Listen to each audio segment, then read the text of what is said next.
رضي الله عنه قال قال رسول الله صلى الله عليه وسلم ثلاثة لا يدخلون الجنة: مدمن الخمر وقاطع الرحم ومصدق بالسحر. قلنا هذا الكلام أو هذا الحديث ضعيف، صح كده؟ بس طبعا احنا هؤلاء الثلاثة: مدمن الخمر وقاطع الرحم ومصدق بالسحر جاء التحريم فيها حديث ايه؟ فيها حديث أخرى، لكن غير هذا ليه؟ هذا الحديث.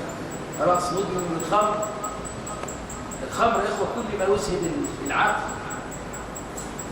يعني على سبيل اللذة والنشوة. يعني ممكن تدوز البنج مثلا، مخدر هذا يذهب العقل. لكن هذا عمرك شفت واحد من الجماعة اللي بيدمنوا يروح يقول اديني حول البنج خلاص عشان خاطر؟ لا، هو عايز ايه؟ ياخذ حاجة تذهب العقل ومع ذلك يتلذذ بالايه؟ يتلذذ بالمحرمات. مش هقول لك والله العقل حول البنج يروح انام، طب هو يتلذذ بايه هنا في هذا الامر؟ لذلك لا يذهب ابدا يقول عايز حول البنج عشان خاطر ايه؟ يعني لا، لكن ياخذ حاجه ايه؟ تغيب العقل ومع ذلك يشعر بايه؟ يشعر بلذة بالنسبه ليه؟ هذا الامر. طيب قال مدمن للخمر وقاطع للرحم. قاطع للرحم يا اخوه، هذا طبعا احنا قلنا صله الرحم تكون ازاي؟ كيف تكون صله الرحم؟ على حسب العرف، عرف عند الناس. خلاص. ولذلك انت تصل الرحم، ممكن انت بس تقول الله عشان خاطر اصل الرحم معك، يعني ليس لك قريب مثلا الا عم واحد كل يوم رايح كل يوم قاعد عنده. طبعا هو بالنسبه اليك يعني هو خلاص، هو يعني ايه؟ هذا ده صله الرحم ولا ايه؟ عشان صله الرحم.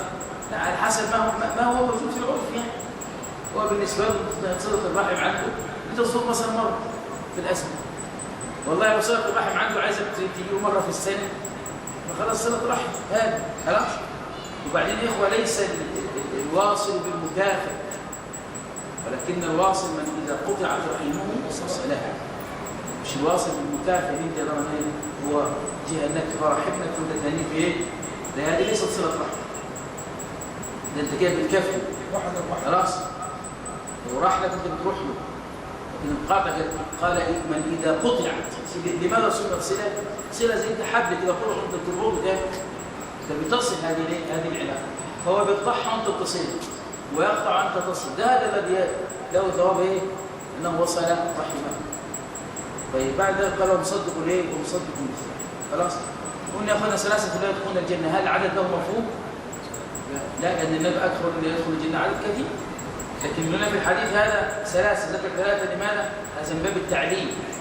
خلاص، من حسن تعليمه صلى الله عليه وسلم عشان تحفظ في هذا المكان ايه؟ او في هذا الموضع. اذا هتسمع في الحديث في درس اليوم: 4 من امر الجاهليه، امر المجاهدين 4 اكثر من ذلك. لكن النبي قال 4 عشان تحفظ في هذا الموضع 4 من ايه؟ 4 من هذه ايه؟ من هذه. خلاص يا اخوان. قلنا طبعا عرفنا الشيخ الاسلام عرف تعريف الكبيره ما هو؟ ولا يعني قرض وليس منه. كل دم له عقوبه خاصه. قرض، لعن، غضب، ليس منا، ده يعتبر ايه؟ يعتبر كبير.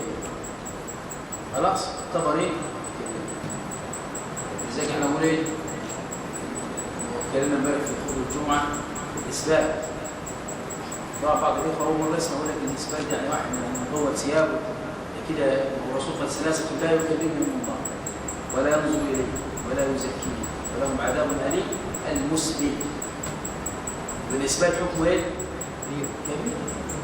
لان النبي توعده بعقوبه خاصه، له عقوبه ايه؟ عقوبه خاصه. خلاص، ربنا يقول عقوبه خاصه ده عيد انت عليه. لا يكلمهم الله ولا يزكيه ولهم عذاب اليم. طيب، حكم فاعل الكبيره هو كامل الايمان ولا هو في النار؟ حكم فاعل الكبيره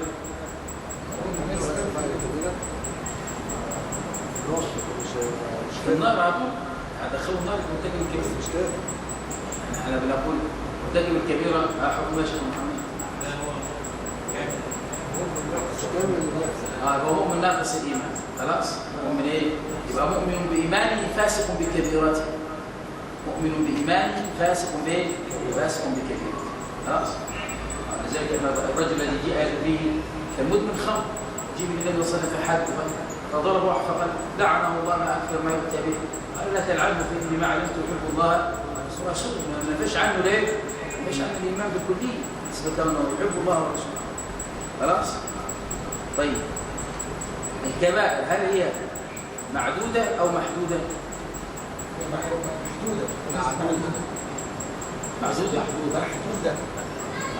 ليست معدودة. معدوده ولا محدوده او محدوده؟ ليست معدودة. لا كتير مش معدوده بعد مالهاش عدد. زي الذهب في كتاب الكبائر هو منها ومنها ومنها لكن عدد كبير، لكن هي محدوده بحد الحد بتاعها والتعريف يعني اللي احنا عرفناه به. كل ما نجد ذنب له عقوبه خاصه المده كبيره. خلاص؟ طيب فعايزك تكتب النهارده كده بعض الامور.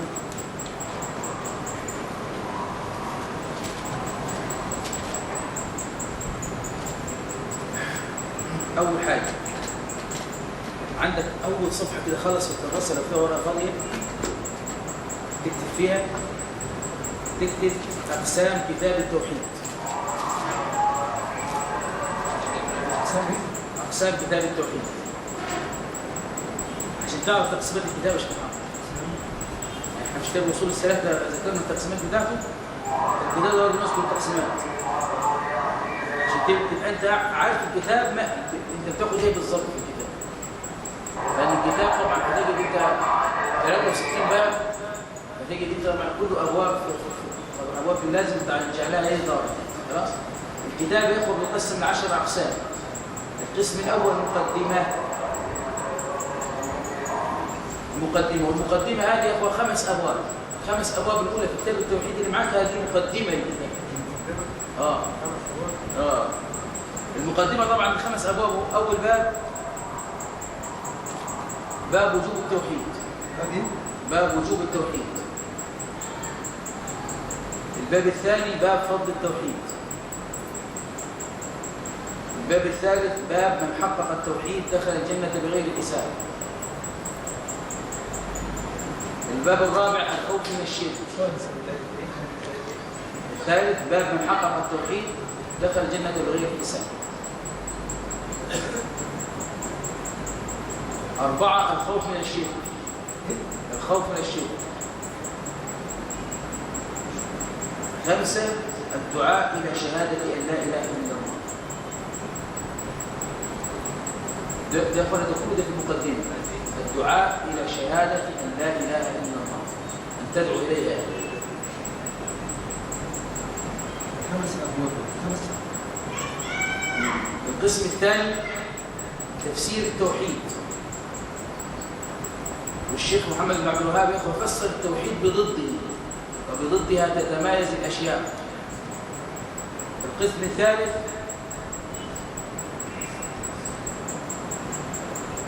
بطلان العبادة لغير الله عز وجل، والأدلة والبراهين على بطلان العبادة لغير الله. الأدلة والبراهين على بطلان العبادة لغير الله عز وجل،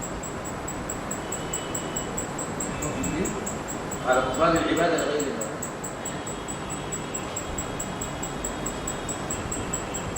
يعني بطلان عبادة الأصنام، بطلان عبادة الملائكة، بطلان عبادة النبي صلى الله عليه وسلم.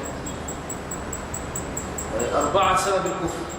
سبب الكفر كان واحد يقول طبعا ايه السبب اللي جعل الناس تكفر؟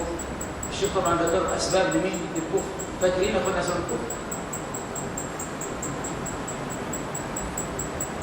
الكفر في الصالحين، عبادة الله عز وجل عند القبور، او سير اوثانا تعبد من دون الله تبارك وتعالى. خلاص؟ طيب. بعد كده اكتب 5 ضحك شبهة أن الشرك لا يقع في هذه الأمة. ضحك شبهة أن الشرك لا يقع في هذه الأمة. واحد يقول لك طب احنا نتكلم على التوحيد، الشرك لن يقع في ايه؟ في أمة. فجاب لك الأدلة تثبت أن الشرك سوف يقع في هذه الأمة. تتبعون سنن من قبلكم. طب قبلنا عملوا ايه؟ عبدوا الأصنام، غيروا في الدين. نتبع السنن فلازم نفعل كما فعل. 6 الأعمال الشيطانية.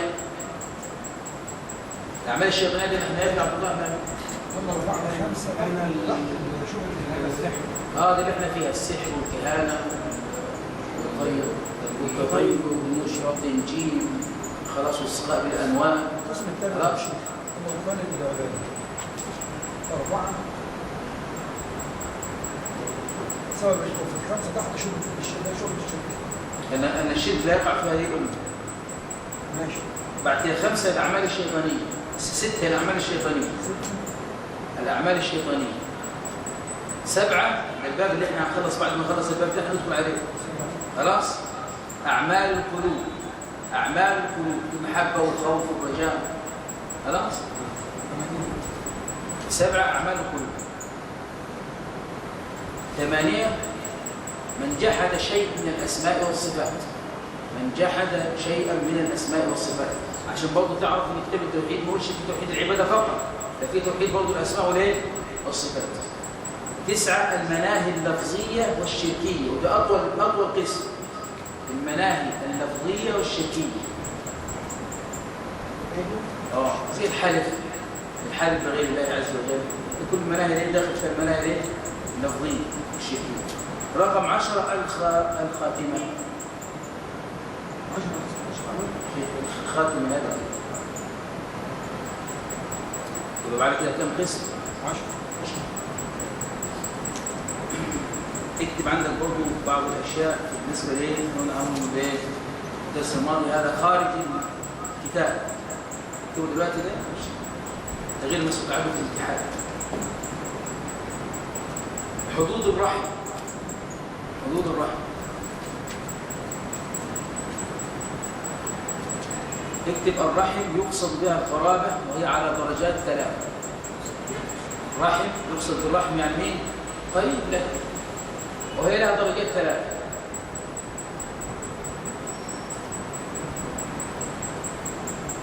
بص يا اخوان، بص كده يا محمد، 3 درجات: الرحم القريبة والرحم المتوسطة والرحم البعيد. ورحم قريبة ورحم متوسطة ورحم بعيد. الرحم القريبة قسمان. الرحم القريب قسمان. نعم. لا الرحم القريبة قسمان.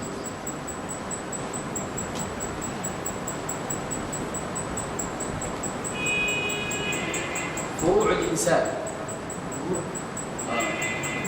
فروع الإنسان. فروع يعني ايه يا اخواني؟ يعني أولاد وأحفاد. يعني أبناؤه وبناته وأبناء الأبناء وأبناء البنات وكلهم ايه؟ وكلهم رحم. خلاص؟ اسمها الرحم القريبة، فروعك انت. خلاص؟ يعني رجل مثلا بيصل أبناء ابنه بصلة رحم واجبة عليه. أولاده هذه صلة رحم واجبة عليه. بناته، أولاد البنات هذه برضه صلة رحم واجبة على الإنسان. خلاص يا إخوان؟ هم أحفاده. اللي هم أحفاده أولاد وأحفاده. نقول الابن وإن نزل. القسم الثاني الأصول للآباء والأمهات والأجداد والجدات وإن عاد. خلاص جد وصل خلاص بقى هذا جد بقى هذا صلة ايه؟ صلة رحم. خلاص يا اخوان؟ واحد العم. نعم. خلصنا الجدات والعم مش فيها يعني. لا والخال العم دخل في الأصول. أصلك ده أبوك وأمك وجدك من جهة الأب والأم وجدة من جهة الأب وجهة الأم هو العالم مهما كان. خلاص يبقى أنت مع جدك هذا صلة مين؟ رحم. جدك تتصل بيه وتسأل عليه. الجدة الأب الأم خلاص الأولى ليه؟ الناس بصلة الرحم. وعرفت أنت فروع ليه؟ الأصول اسمها ليه؟ الرحم القريب.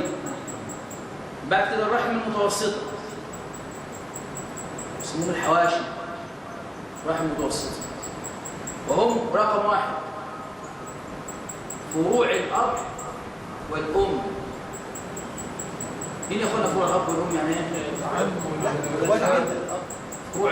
فرع الاب نعم اخوات فرع الاب واخوات انا عمك انت العم والخال. عم والخال فروع الاب يا شيخ. بص بتتكلم عن الاب زي ما عارف في الميراث. لا لما تيجي تقول مات وترك كذا وكذا، انت بتتكلم عن مين؟ عن الميت، مش بتتكلم عليك انت تقول لها اصل ده لا، هو بيتكلم عن مين مات وترك مين؟ ترك اب، يبقى ابو مين؟ ابو الميت. خلاص؟ ترك عم يبقى عم الميت مش عم حد ثاني. مش يقول والله ده فلان ده مثلا له عمه، لا ده انت بتنسب. فانا بقول لك هنا خلاص فروع الاب والام، يبقى فروع ابوك وامك مين؟ العم والخال، اعمامك وخلانك، العم والخال والعمه والخال. خلاص؟ وابناؤهم وان نزل. ما تقول انت العم وابن العم، والعم هذا صله رحم، والخال وابن الخال صله رحم، وبنت الخال صله رحم. كل طبعا هذه ايه؟ صله رحم. عرفت كده يا شباب لسه؟ بعد كده رقم 2 فروع الجد والجده.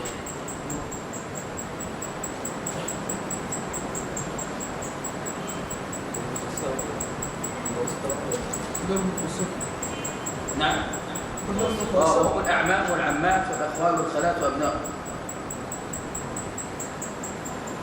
خلاص احنا في مرة الأولى أخطأنا. فروع الأب والأم اللي هم مين؟ هم الإخوة.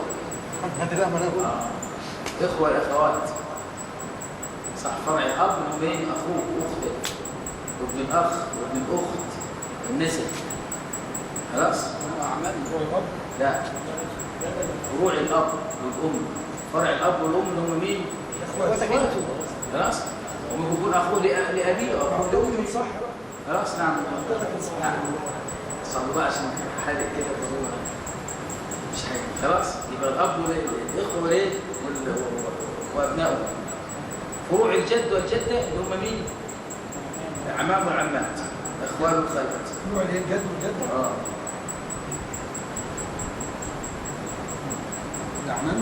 الأعمام والعمات والأخوال والخالات وأبنائهم.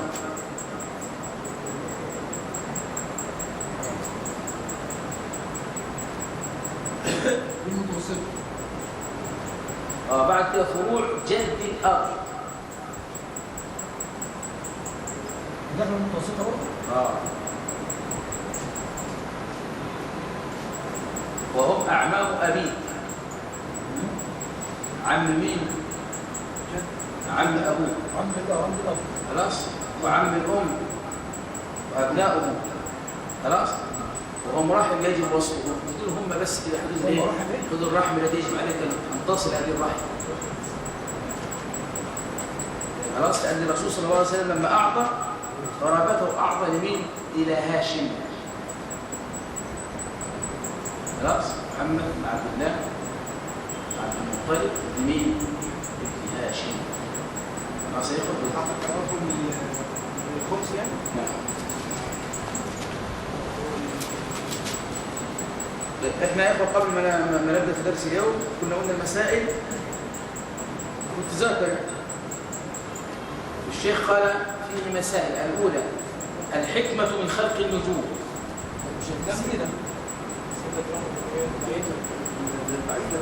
اخذنا البعيد. فروع جد الاب. خلاص؟ وهم اعمام ابيك واعمام امك. دي بعيدة؟ دي بعيدة يعني؟ ايوه اعمام الاب واعمام امك.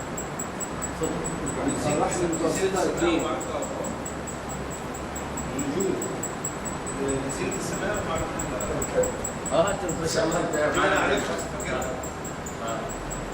زينة للسماء وايه تاني؟ معرفة الأوقات العلامات وابتدى بها. وثالث حاجة هجوما للشياطين. خلاص؟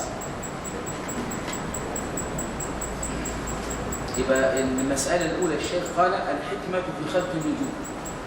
بعد كده الثانية الرد على من زعم غير ذلك. الرد على من زعم غير ذلك يعني هو عايز يقول ايه؟ هو قول قتادة. قول قتادة جزاك الله خير.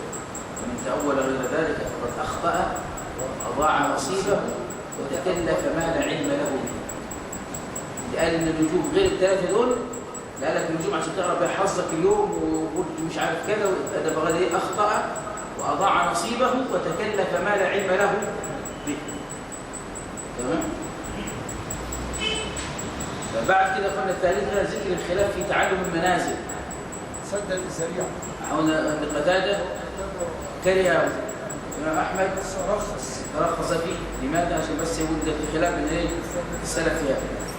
الرابعة الوعيد في من صدق بشيء من السحر ولو عرف أنه باطل.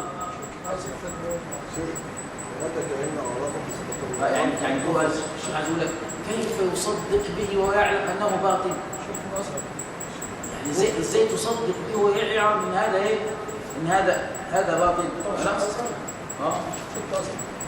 احنا بنقول هنا طبعا ايه؟ فيما صدق بشيء من السحر ولو عرف انه ايه؟ ولو عرف انه باطل.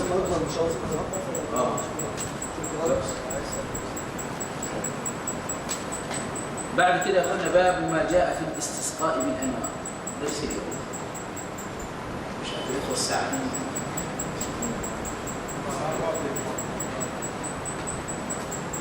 طيب اكتب عندك الاستسقاء طلب السقيا.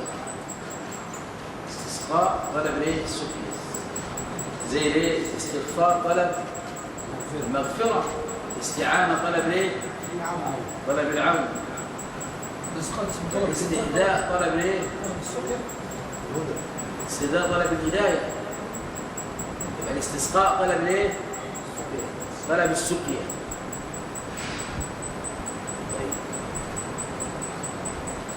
بالأنواع.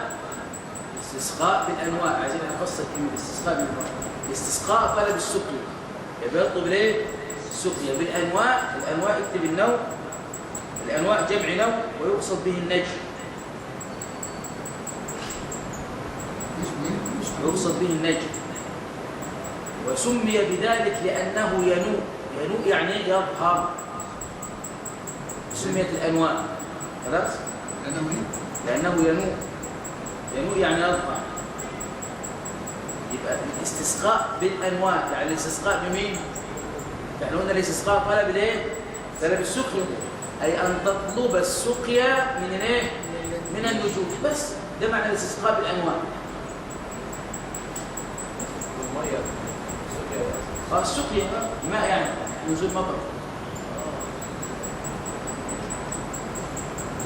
حطوا منه اشكال في هيئه المياه ماء القاهره، يقول له عايز ميه اشرب.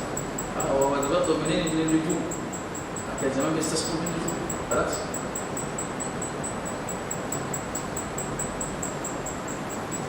هنا يا اخو الشيخ عايز يقول لك ايه في هذا الباب؟ خلاص. يقول لك ان مفيش علاقه بين النجوم وبين نزول المطر. ما هو يا اخو نفس الباب اللي احنا ايه اتكلمنا عنه، مش باب التنجيم. خلاص؟ باب التنجيم بس هذا ايه؟ ذكر خاص بعد مين؟ بعد عام. هذا خاص ذكر بعد مين؟ بعد العام. وطبعا الاستسقاء بالنجوم او باب التنجيم هذا باب عام كله يدخل فيه هذا ايه؟ يدخل فيه الاستسقاء بالنجوم. هذا برضه باب عام وباب خاص. هذا باب خاص. خلاص. طيب بعد يكتب حكم الاستسقاء بالانواع.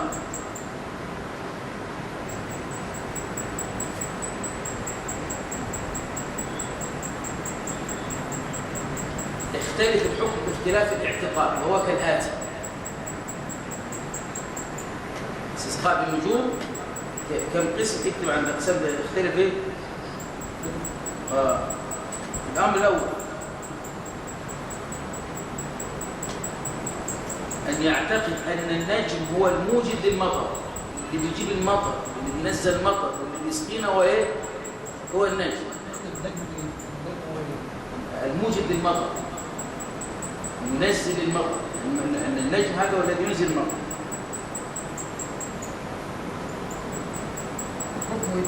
هذا شيء في باب ايه؟ في باب ايه؟ الربوبية. احنا معانا التوحيد ثلاث اقسام: ربوبيه والوهيه واسماء وصفات. هل لما واحد يقول النجم ان النجم هو الذي يسقي بنفسه، ربوبية. ده شرك فين؟ ربوبية. لأن أنت بتفرض ربنا في الربوبية بأنه الخالق، فطالما أن النجم هو الذي أنزل المطر بنفسه وهو خالق المطر، خلاص؟ إذا ربنا قال هل من خالق غير الله يرزقكم من السماء والأرض، هل هنا استفهام؟ خلاص؟ معنى النفي يعني لا خالق إلا الله عز وجل. خلاص؟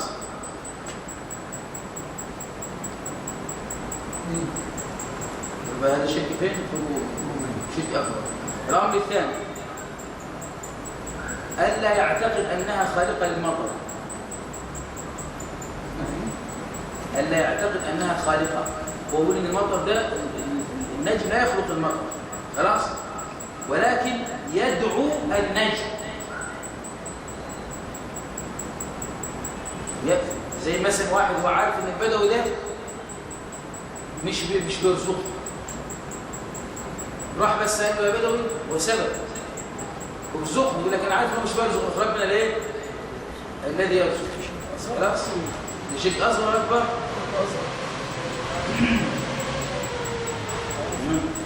اكتب بس الاول. الا يعتقد انها خالقه المطر ولكن يدعو النوم او النجم، فيستغيث بالنجم من انزال المطر. فيستغيث بالنجم من انزال المطر. يقول يا نو اسقني، شوف يا نو اسقني، مش يا الله اسقني.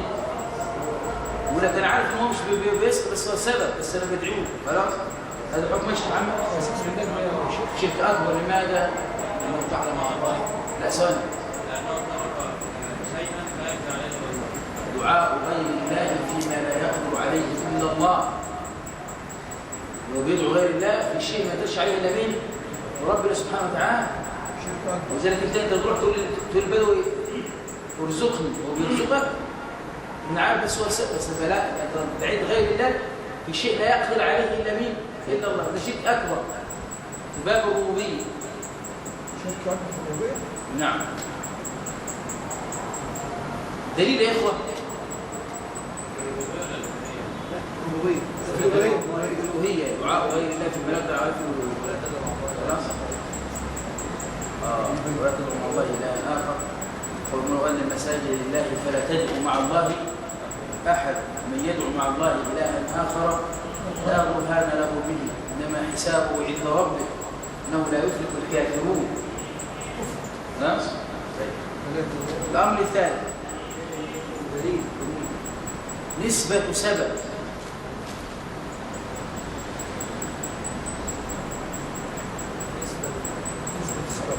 نسبة سبب، يعني هو يقول لك هو سبب، خلاص؟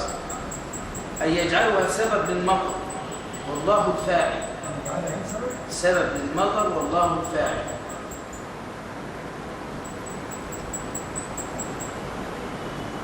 شرك اصغر. حكم ده قلنا شرك اصغر. أصغر. شرك أصغر. إن السبب إن ربنا هو اللي يسقي. الشرك الأصغر. انت بتدرس دروسك كلها. احنا بنقول الشرك الاصغر هذا ان هو معتقد ان هذا سبب، خلاص، والنور على الذي لم يجعله سبب. خلاص؟ لا، الشرك الاصغر ده يخرج من المله. خلاص؟ الشرك الاصغر لا يخرج من الشرك الاكبر، والذي يخرج من من حلف بغير الله فقد اشرك. اكبر والاصغر حضرت الجمعة بقى ثواني. الأكبر والأصغر حلف بغير الله فقد أشرك. واحد قال لك معاه بغير الله فقد أشرك. أكبر والأصغر لا طب أكبر أم أصغر ولا في تفصيل؟ في تفصيل. مش احنا قلنا إذا قول يا أخوانا حد حضرت الجمعة بقى؟ حضرت الجمعة لا؟ لا طب حضرت بقى تقول بس الشرك ثلاثة، شرك أكبر وشرك أصغر وشرك خفي اللي هو الرياء والفخر والعجب.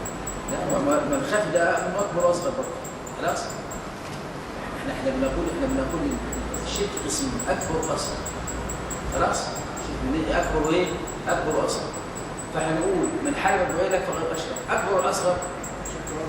أكبر أصغر. أكبر ناسيا ناسيا او جاهلا ده شيء اصغر. اكبر جاهل أكبر إذا كان يعتقد أن هذا الشيء الذي ينهى به إله من دون الله يعبده. لا ويعظمه كتعظيم الله. ايوه يعظمه كتعظيم، يقول ان هو اعظم من الله او مساوي لله عز وجل. هذا اكبر. خلاص. طب بالعكس لما اقول لك ان البدوي ده لما تيجي تقول احلف بالله يقول لك احلف لك 100 يمين. طب احلف بالبدوي يقول لك ليه؟ طب انت كده بتعظم البدوي اكثر من تعظيمك الناس. يقول لك بس البدوي اللي ايده طويله. خلاص ايده طويله يعني آليسية يعني. خلاص. لكن ربنا غفور رحيم. يعني ما نخافش من ربنا الخوف من ايه؟ من البدوي. انا بقول لك اهو هات لي واحد وتعدي احلفك هناك هاخدك احلفك عند البدوي. يقول لك ابدا. خلاص. طب احلف بالله دايما. طيب بعد كده نسبة سبب ده شيء أصغر. بعد كده نسبة إخبار بالغيب. نسبة إخبار بالغيب.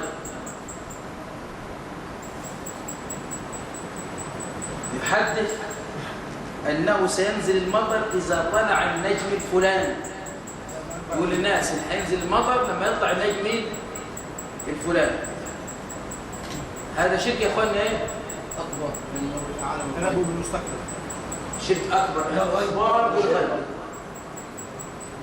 يقول لو طلع النجم كذا سوف تمطر، لو طلع النجم كذا هيحصل زلزال ولا هيحصل مش عارف ايه في الارض. ده امور غيبيه. وان كل اخبار بالغيب شرك اكبر واصغر. كل يعلم من في السماوات والارض الغيب الا الله.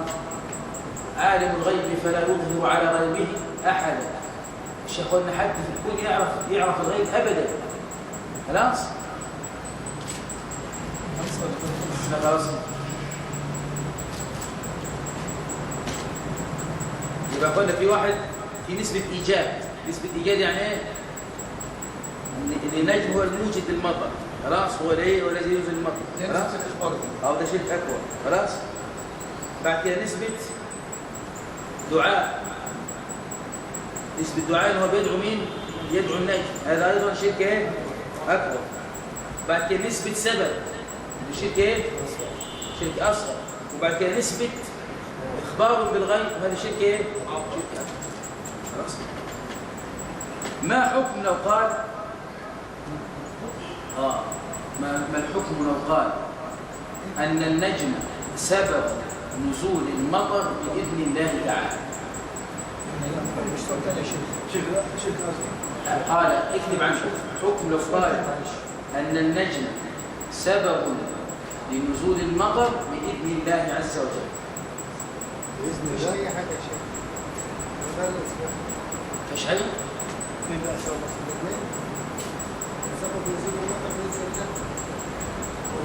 شرك أكبر يا شيخ. ترجع مع الله يا الله.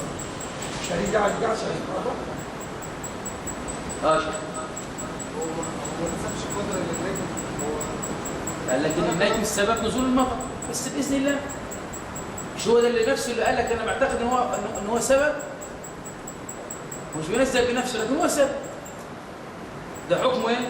وان شرك اصغر. وضاف عليها ان هو تكلم في الله عز وجل بغير علم. خلاص. قال ان ربنا باذن الله وربنا لم يأذن لك يقول لك ان النجم السبب اصلا نزول المطر. خلاص. يبقى انت عندك هذا شرك اصغر. لان نسبه السببيه الى النجم شرك اصغر. لسه برضه كلام ما وصلش. السببيه لله انا مش فاهم يا شيخ. كده يا شيخ. صلى الله عليه وسلم. هل ربنا جعل النجوم سبب المطر؟ لا. بس هو قال لك نزول المطر هذا النجم سبب لنزول المطر. هو سبب. هو جعله سبب. خلاص. واحد قال لك البدوي سبب لان انا ارزق بولد. هل ربنا جعل البدوي سبب للرزق بولد؟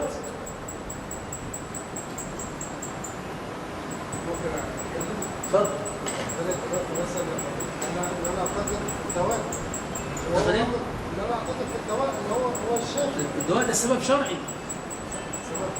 ايوه الدواء سبب قوي. الدواء الرسول صلى الله عليه وسلم قد تداوى. سبب قوي. نعم. هو دلوقتي انا الواحد بيقول ان هو ده هيشفيني باذن الله مش ولا دلوقتي الغرض ان انا اقول ان هو دلوقتي هو مؤثر بذاته. يعني الرسول امرنا ان نتداوى لا. الشرع امرنا ان نتداوى لا. لكن امرنا ان احنا نستسقي بالنجوم كل النجم بسبب نزول مطر. مش احنا اخذنا في الدرس الباب الماضي ان النجوم لها 3 امور، فمن تأول غير ذلك بس. هو هنا بيتأول بيقول ان النجم سبب نزول المطر. قال هو ربنا قال لنا النجم سبب نزول المطر، قال لنا النجم دي زينه ورجوم للشياطين وعلامات مبتدئه به، مش السبب نزول المطر. خلاص. ايوه يا اخي، واحد ذهب لطبيب يا اخوه عشان يعالج لانه لم يرزق باولاد. ده سبب شرعي ولا غير شرعي؟ شرعي. يبحث. يعني الشرع امرك به. خلاص. لكن واحد ذهب ياخذنا الكاهن ولا ساحر ولا عراف راح لسبب غير شرعي. خلاص. لان العلاج هذا له سبب ان انت ربنا جعله سبب لهذا المرض. خلاص. باذن الله تبارك وتعالى. لكن ما لم يجعل الذهاب الكاهن والعراف هذا من سبب. خلاص. الشمس السبب اللي هي سبع يخرج وسبع ما تغوش يا اخي هل هذا امر في نسبه ولا مش في نسبه؟ دي نسبه، لان دلوقتي النبات بيتاثر بمين؟ الشمس. اللي هو الخطر مش الاتجاه. نعم. المقصود هذا الخطر مش الاتجاه. يعني انا كنت نقطه الشمس قلت خبر مش اتجاه، مش ان هي فاعله اصلا، لكن هي يا اخي الله يكرمك، هل الشمس لها تاثير على النبات ولا لا تاثير؟ لها تاثير. هل النجم له تاثير على نزول المطر؟ بس دي ده الفارق. لكن النجم ملوش اساسا حاجه، ربنا ما جعلوش اصلا دي ودخل في الكلام ده. هو سبيل الحسن. خلاص. سبيل الحسن ازاي؟ اللي هو زينه السماء. بس خلاص. وهو قال لك قتل هذا فمن تأول غير ذلك فقد أخطأ وأضاع نصيبه وتكلف ما لا علم له به. بس هو هنا احنا انت هتاخد ده لسه الاحاديث. الرسول يقول 4 في امتي من الجاهليه لا يفرق. قال الاستسقاء بالنجوم.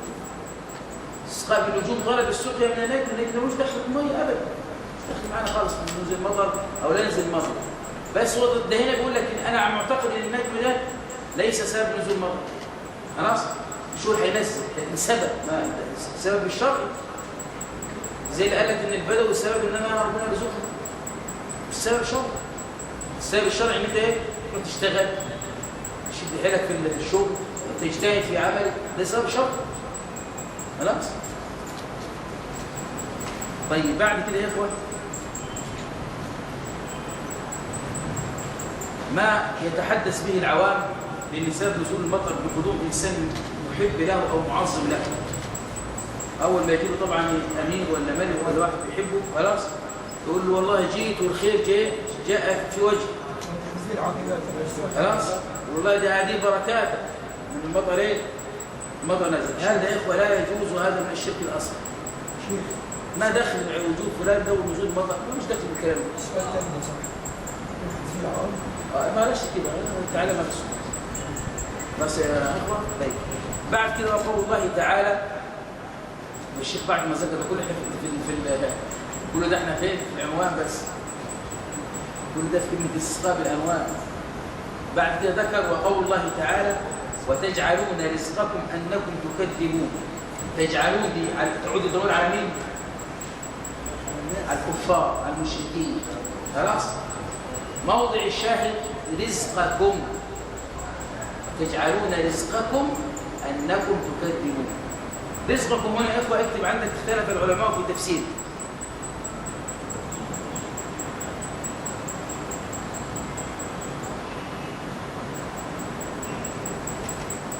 جاء عند الترمذي مرفوعا يعني مين؟ فعل النبي عن الرسول. عن علي بن ابي طالب ان النبي صلى الله عليه وسلم فسر الرزق بايه؟ بالشكر. بالشكر. فسر الرزق بالشكر. وتجعلون رزقكم يعني شكركم. وتجعلون رزقكم يعني ايه؟ شكرا.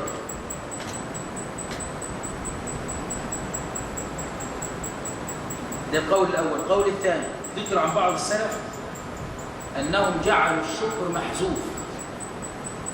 خلاص؟ أي تجعلون شكر رزقكم ورزقكم. شكر رزقكم. خلاص؟ شكر رزقكم.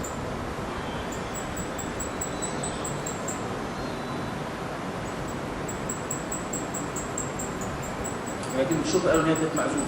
خلاص؟ خلاص محذوف تقديرا يعني. خلاص؟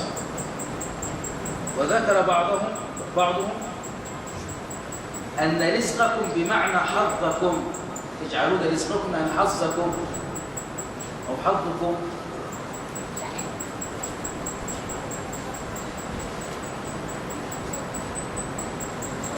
هذا اختلاف تنوع يعني الكل يدخل في الآية. ويكون الرزق هنا يا إخوة المطر. الرزق في الآية هنا المطر. والتكرير في الآية يقصد به نسبته إلى النوع بالنسب الأربع. تجعلون رزقكم هو ليه؟ المطر. خلاص؟ أنكم تكذبون. تكذبون يعني إيه؟ تكذبون يعني تنسبون المطر هذا إما للنجم أو أنكم تدعوا النجم أو تجعلونه سبب أو تقول هذا هو التفسير الآية. خلاص؟ الشاهد اكتب عندك شوف الشيخ أن الله عز وجل يذم من ينسب المطر إلى النجوم. الله عز وجل يذم من ينسب المطر إلى مين؟ إلى النجوم. وتجعلون رزقكم المطر أنكم تكذبون. تكذب على الله سبحانه وتعالى لما تقول إن النجم ده هو الذي ينزل المطر بنفسه. خلاص؟ أو أنه سبب ربنا لا يجعله سبب. أو أنك بتدعو النجم عشان ينزل لك المطر. أن الله عز وجل يذم من ينسب المطر إلى مين؟ إلى النجوم. قال الشيخ عن أبي مالك الأشعري رضي الله عنه أن رسول الله صلى الله عليه وسلم قال 4 في أمتي من أمر الجاهلية لا يتركونهن: الفخر بالأحساب والطعن في الأنساب والاستسقاء بالنجوم والنياحة على الميت. وقال النائحة إذا لم تتب قبل موتها تقام يوم القيامة وعليها سربال من قطرات ودرع من جرى. هذا الحديث في صحيح مسلم. خلاص 4 من أمتي. لأن أخذنا العدد هنا له مفهوم ولا ليس له مفهوم؟ ليس له مفهوم. إن أمور الجاهلية أكثر من ذلك. أمور الجاهلية النبي صلى الله عليه وسلم ذكر أكثر من ذلك. ذكر إن ربنا قال لا تبرجوا تبرج الجاهلية. خلاص تبرج الأمور ليه؟ لكن لم يذكر معنا في الحديث. لكن هذا من باب حسن تعليم النبي صلى الله عليه وسلم للصحابة لما بيصنف لهم العلم يرتب لهم هذا العلم. خلاص؟ طيب أمتي يقصد بها إيه يا إخوة؟ إحنا معنا الأمة قلنا أم الدعوة. كل ما الموجود على الكون هذا أم الدعوة. خلاص؟ وأم الإجابة اللي هو مين؟ استجاب النبي صلى الله عليه وسلم وآمن به. هل المراد هنا أمة الدعوة ولا أمة الإجابة؟ هم كفار أصلا. دليل على ذلك إيه؟ بعض الأمات من أمور الجاهلية هم جاهلين في الاستجابة. بس كلمة من أمور الجاهلية لأن أمة الدعوة فيها جاهلية من أساسا كده. خلاص؟ ولا ما فيهاش جاهلية؟ فيها أمة الدعوة كل الناس الكفار اللي يعبدوا الحجر ويعبدوا الصنم واللي بيعبد كذا واللي بيفعل كذا. أمة الإجابة مش كده. خلاص؟ لذلك الرسول قال هذا سيكون فين؟ سيكون في أمة الإجابة. يعني من المسلمين الذين آمنوا بالنبي سيفعلوا هذا الأمر الذي النبي بيذكره. سبحان الله كل ما ذكره النبي وقع وفعلته ليه؟ وفعلته الأمة. طيب اكتب من أمور الجاهلية. إيه المراد بالجاهلية يا إخوة؟ اسم جامع لكل ما يخالف الشرع. كل ما يخالف الشرع سميه ايه؟ جاهلية. زي الديمقراطية دلوقتي توافق الشرع وتخالف الشرع. هذا لسه احنا عارفين هذا التقدم والجاهلية. خلاص؟ أي أمر يخالف الشرع تسميه هذا ايه؟ هذا الجاهلية. أمور جاهلية. اسم الجامع؟ كل ما يخالف الشرع.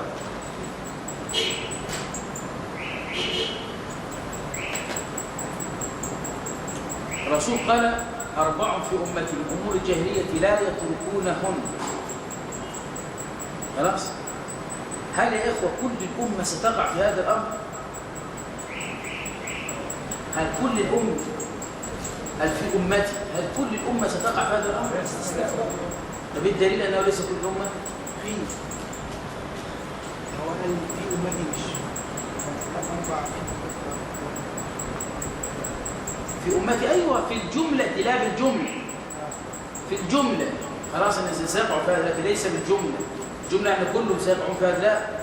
ولذلك الرسول صلى الله عليه وسلم قال ولا تزال طائفة من أمتي ظاهرين على الحق لا يضرهم من خذلهم ولا من خالفهم حتى يأتي أمر الله وهم على ذلك. في طائفة لن تفعل هذه الأمور الايه؟ لكن في ناس تقع في الأمة كثير يقع في هذا الايه؟ في هذا الأمر.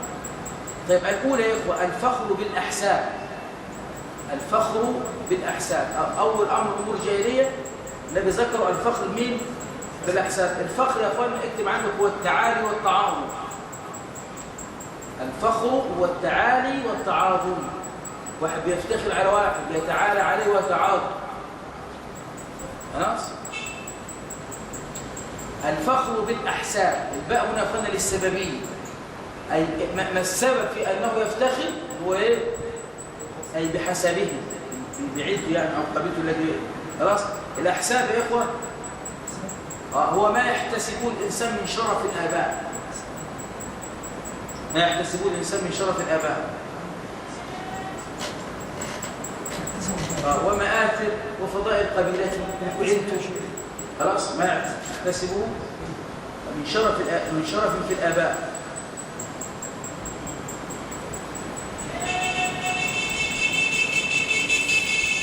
طبعا انت عارف تاخذ الاحساب يقول لك انا اصلي من عيله فلان والحضره العيله بتاعتنا دول اول ناس يعني ايه ركبوا العربيات واحنا اول عائله طبعا مش عارف عمل كذا ومننا مش عارف فلان الفلاني وطبعا انا طبعا حضرتك رسوم لك كده خلاص عشان اعرفك على العيله طبعا ده اللي هو فلان الفلاني وده مش عارف فلان الفلاني طبعا ده هذا كان مش عارف اول واحد كان مثلا فتح محل كشري في الشرق الاوسط طبعا هو بيفتخر هو بمين الاحساب هذا طبعا هي حال. لماذا الفخر بالاحساب من امور الجاهليه؟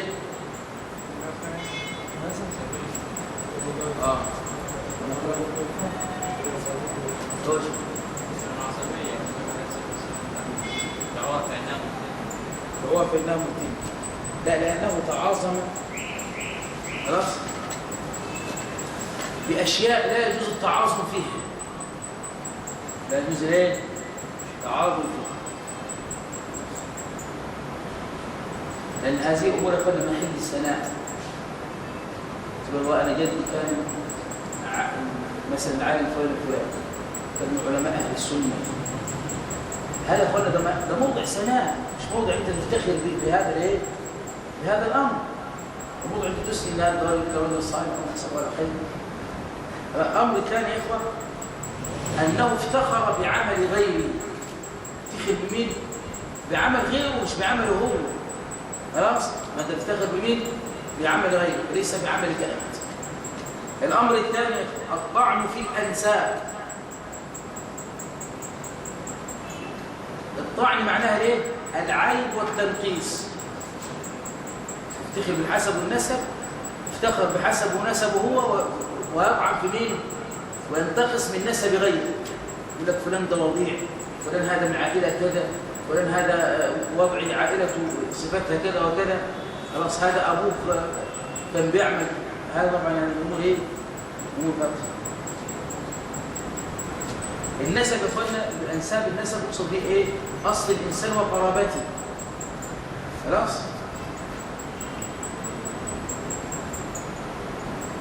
زي ما احنا رأى ابو ذر خلاص احتد على غلام فقال له يا ابن ليه؟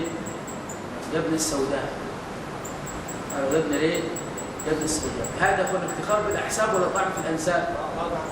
طعن في الانساب. افتخار بالاحساب يقول لك انا والله جدي فلان الفلاني، انا ابن كذا، انا من عائله كذا. هذا فخر بالاحساب ولا طعن في الانساب؟ الفخر بالانساب. الفخر بالانساب والطعن في الانساب الاثنين النبي ذكرهم انهم من ايه؟ من امور الجاهليه. خلاص يا اخوان؟ طيب كيف الرد يا اخوه على من قال قول النبي صلى الله عليه وسلم لما قال انا ابن عبد المطلب، انا النبي لا كذب، انا ابن عبد المطلب. مش ده منخف الاخراج بالانساب؟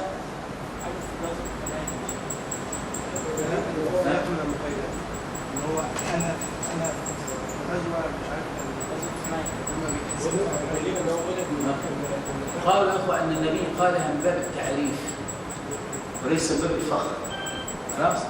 الامر الثاني قال انها قالها في باب الحرب، وفي باب الحرب يجوز ما لا يجوز في غيره. يعني النبي لما اعطى السيف لابو دجانه سماك بن خرشه فمسك السيف وجعل يتبختر به، فالنبي قال هذه مش يبغضها الله الا في مثل هذا الايه؟ هذا الموضع. لذلك الرسول صلى الله عليه وسلم قال انت هذا الكلام يوم حنين، في غزوه حنين لما الناس انفضوا عنه قال النبي لا كذب، انا ابن عبد المطلب. يبقى الاجابه النبي قالها تعريفا لم يقولها افتخارا بالانساب، ان النبي صلى الله عليه واله وسلم قال في موضع الحرب وهذا يجوز فيه ما لا يجوز فيه ما لا يجوز في غيره. طيب بعد كده اخوه الامر الثالث الاستسقاء بالنجوم. استسقاء بالنجوم.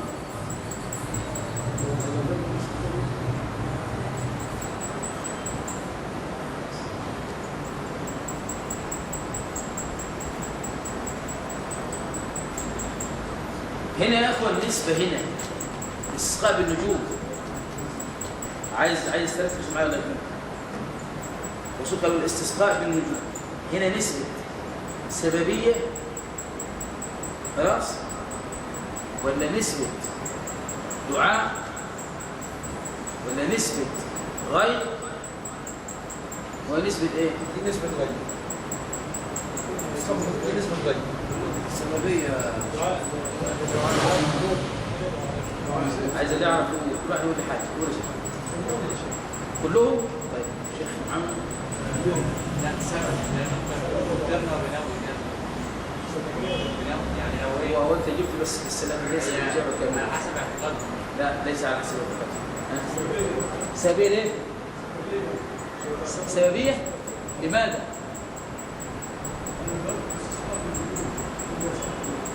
يعني هل نسبه الاستسقاء دي ان هم يعلموا الغيب ينسبوا لها انها تعلم بها الغيب ان انزل المطر او لا، او انها هي التي توجد المطر، او انها هي سبب؟ يا اخوانا نسبه سببيه. ليه؟ لان النبي قال في امتي. فين؟ في امتي. والسببيه هذا الشرك الاصغر مش الشرك الاكبر. الذي بيعتقد انها هي التي تفعل هذا ليس يقول شرك امتي لان شرك اكبر اساسا. خلاص يا اخوه؟ ولو ان هي بتعلم علامه الغيب وده بيسمي الامه. الرسول قال في امتي، يبقى في امتي يبقى ايه؟ يبقى نسبه السببيه انها سبب. خلاص؟ الامر الرابع النياحه على الميت. النياحه يا اخوه اكتب عندك ماخوذه من نوح الحمام. النوح ليه؟ الحمام. واصطلاحا واصطلاحا في اخوان الفرق بين النياحه والند. يقول لك فلان دي ندابه مثلا او بتندب يعني ايه؟ الندب اللي هو يعني ايه الندب ده؟ لا سبع يعني وجمل يعني معناها ايه؟ تعداد محاسن الميت. تعداد محاسن الميت ده اسمه ند. يا طويل مش عارف يا تخين ومش عارف يا مش عارف فهمت. ده اسمه ايه؟ ده اسمه نجم. وكذا وكذا. لا سنة أقول ما هو كذا بيبعد في محاسنه. خلاص؟ إن صخرا لكافينا وسيدنا وإن صخرا إذا تندب على صخر. خلاص؟ يبقى النياحة النياحة عندك رفع الصوت بتعداد محاسن الميت تدخل الندبة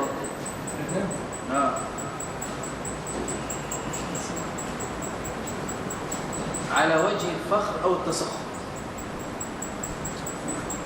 أو التسخط.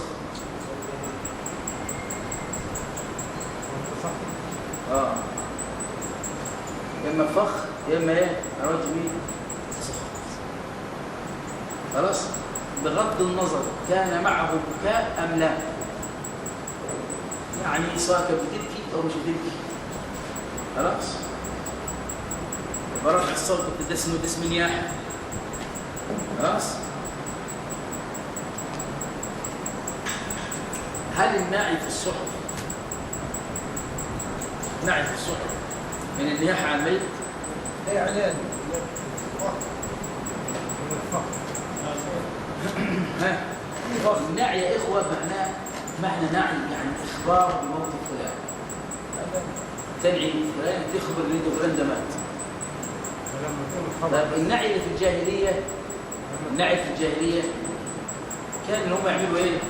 يبعثوا رجل على فرس ويطوف البلاد يخبر بموت مين؟ فلان. بيفعلوه على سبيل التعظيم. مات سيد قبيلة مش عارف فلان، مات ابن قبيلة فلان. خلاص؟ فكل إخبار عن موت الميت فيه تعظيم يعتبر من النياحة. خلاص؟ يعني أول ما يجي يكتب لك طبعا في النعي في الجرائد يقول لك فلان ده ابن أخ اللي هو فلان وقريب الدكتور فلان وعمه الشيخ فلان وصديق مش عارف فلان. هذا تطلق هذا الباب النياحة. هذا حرام وده من أمور الجاهلية. خلاص؟ لأنه ده مش إخبار بموت فلان. لكن إيه النعي يا إخوة الإخبار اللي ملوش حاجة؟ لما إحنا نكتب على المسجد وفيها مثلا فلان هذا أنت بتخبر الإخوة ده إيه؟ ترحموا عليه عشان يصلوا صلاة الجنازة. عندنا الصلاة مثلا في المسجد كده اللي كان الأخ أروح إيه يصلي عليه صلاة الجنازة. هذا جائز. لكن باب الافتخار ان انت تذكر هذا الباب اللي انت يعني تنسب له فضل او فلان هذا يعتبر ايه؟ هذا نياحه. خلاص يا اخوان؟ وهل طبعا في بعض الصحف تلاقيهم طبعا خلف الشيء يقول لك ايه؟ يا ايتها النفس المطمئنه ارجعي الى ربك. هو طبعا حكم ان هو ايه؟ ان هو نفس مطمئنه ارجعي الى ربك راضيه مرضيه وفي اخر طبعا وبعد يقول لك المغفور له. وده في بيت الشهيد وده داخل الشهيد بدل مات الشهيد الفلاني. خلاص؟ شهيد كذا شهيد الوطنيه شهيد هذا اخوانا كله ده من الضلال. لان احنا لا يمكن نحكم لاحد بجنه ولا بنار. واحنا نقول لك الجنه والنار عشان والله فلان في الجنه وفلان في النار. الساعه كام؟ 5 كده 5 مش عامل المقصود منك والله كل مره يقول لك ولا عايز يمشي هم كلهم عايزين يمشي. مش لك شغل النهارده. ايوه معمولين يقولوا عليها في السنه. طيب اما قلنا الحداد خلاص احنا خدنا النياحه على الميت نفس الامور الجاهليه وعرفنا الفرق بين النياحه والنعي وعرفنا ما يحدث في الجرائد طبعا من النعي هذا لا يجوز للامور الجاهليه. طيب معنى الحداد قلنا على الاموات هذا خاص بمين؟ بزوجة الرجل. وأي امرأة أخرى كم يوم؟ 3 أيام. لا يحل امرأة أن تحتد على رجل خلاص أكثر من 3 إلا على زوج 4 أشهر و10 أيام. الحداد يعني هذا لا تلبس لا تضع كحل ولا كل أمور كثير. خلاص؟ يبقى بالنسبة للمرأة على زوجها 3 أشهر 4 أشهر و10. وبالنسبة لأي امرأة ثاني أخوها. لكن في حداد يا إخوة للرجل ليس حداد. تقول طب نفس الجلبية السوداء دي ولا عشان خاطر ولا مات. طب احنا عندنا في الصعيد الرجال برضه تلاقي نفس الجلبية السوداء ورب لحيته. هو مش لحيته عشان السنة عشان خاطر ايه؟ عشان اقول لك ده بقول لك حزين على من ناحيه او فهم ما يكونوش مش عارف بعض الاطعمه في فتره معينه، هذا كله جاهليه، هذا كله امور ليه؟ هذا كله امور ليه؟ الجاهليه. خلاص يا اخوان؟ طبعا حداد الدول ولكن الدوله اعلنت الحداد، هذا كله من البدع، مش حاجه في الشرع اسمها دوله الحداد. خلاص؟ ودي طبعا عملت الحداد طبعا واشتغل القران، وطبعا قبل كده الاغاني شغاله. الحدود اللي عملوها على هل يا اخوان بتاع على الميت من النياحه؟